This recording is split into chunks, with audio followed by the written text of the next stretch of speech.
Debt wasn't supposed to become the main product of the modern economy. Yet here you are, living in a world where your home, your job, your education, your retirement, and even your future taxes are quietly tied to one thing: someone else's promise to repay. And the strangest part? Most people don't even realize that the real engine of global growth today isn't technology, or productivity, or innovation. It's debt. Later in this video, you'll see exactly why that matters for your money, your future, and even your freedom. Because once you understand how debt replaced actual value as the core output of the economic system, you start noticing something terrifying. This machine only keeps running if more people borrow more money at higher stakes, year after year. And when you see how deeply your own life is intertwined with this mechanism, you can't unsee it. You start asking questions you were never meant to ask. What if the number that defines your credit score matters more than the skills you've spent a lifetime building? What if entire countries are being quietly restructured by the simple math of compounding interest? What if the global economy is no longer producing goods first, but producing borrowers first? And what happens when the world finally hits the limit? When consumers can't take on more, governments can't issue more, and corporations can't roll over their loans? That moment is not theoretical. It's already forming at the edges. But to understand the consequences, you must understand the story. Debt wasn't always the centerpiece. For most of history, economies ran on tangible things: land, metal, crops, tools, labor. If a society grew, it grew because it produced more. But modern economies don't just grow by producing more. They grow by borrowing more. And the moment you see how this shift happened and who benefits from it, you'll never look at a mortgage, a credit card, or even a government budget the same way again. But before we get to the tipping point we're heading toward, let's go back. Because the moment debt became the main product of the modern economy wasn't a single event. It was a process. A slow, almost invisible transition that you've lived through without realizing it. It starts with a simple truth. Debt creates money. When a bank issues a loan, that money doesn't come from a vault. It's created on the spot with a few keystrokes. Your mortgage? Created. Your car loan? Created. Corporate bonds? Created. Governments borrow, banks lend, and the money supply expands again and again. This is the miracle of modern finance. It's also the trap. But here's where it gets strange. As economies became more complex, more global, more financialized, real economic growth slowed. Productivity gains flattened. Populations aged.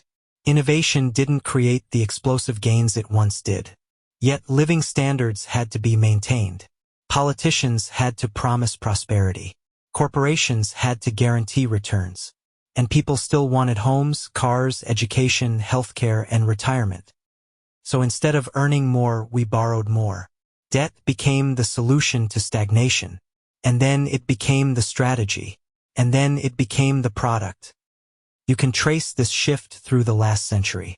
After World War II, economies rebuilt through production and investment. Then, starting in the 1970s, inflation rose, wages stalled, and globalization began reshaping everything.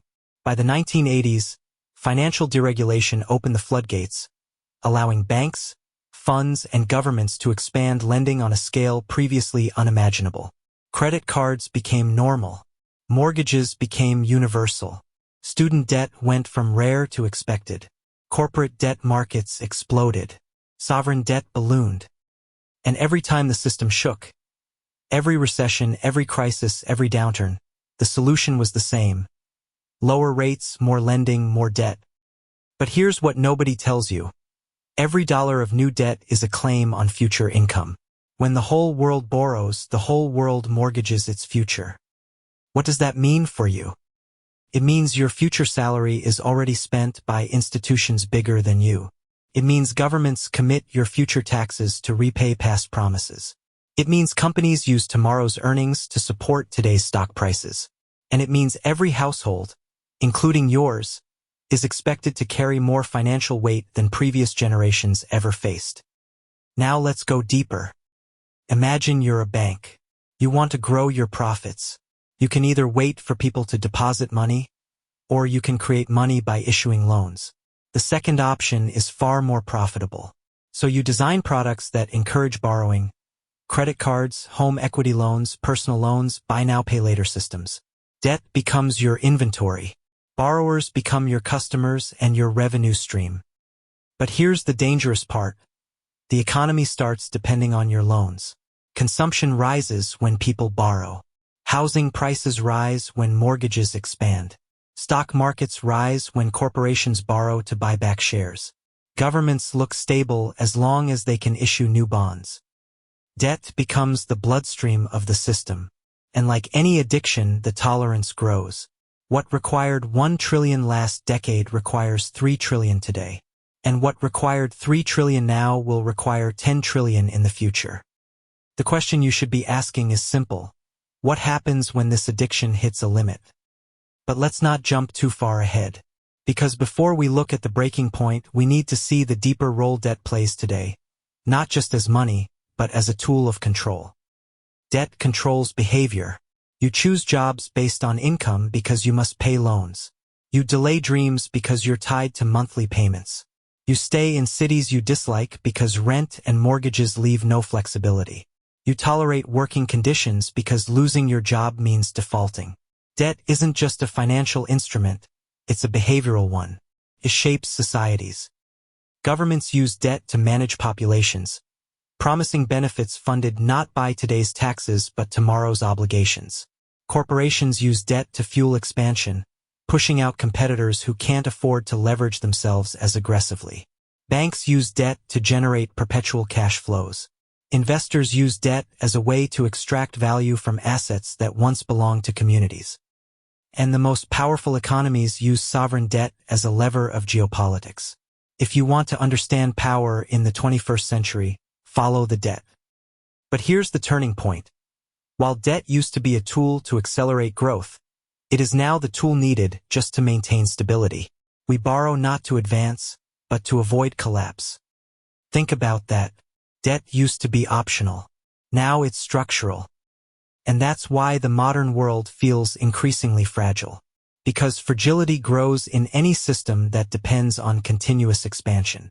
When everything is built on debt, when your home value, your pension, your job, your healthcare system, your government budget, and your national economy depend on constant borrowing, the margin for error shrinks to almost nothing. Let me give you a picture. Households are more leveraged than ever. Corporations carry enormous debt burdens. Governments run deficits so large that they can no longer be balanced without severe consequences.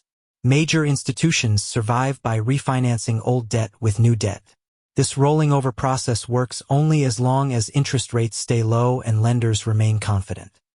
But confidence is not eternal. A single shock, rising interest rates, inflation, geopolitical conflict, demographic collapse, or a sudden decline in productivity, can turn a debt-based system from stable to brittle in months. What does that mean for your life? It means that your mortgage payment is only affordable because the broader financial system assumes stability.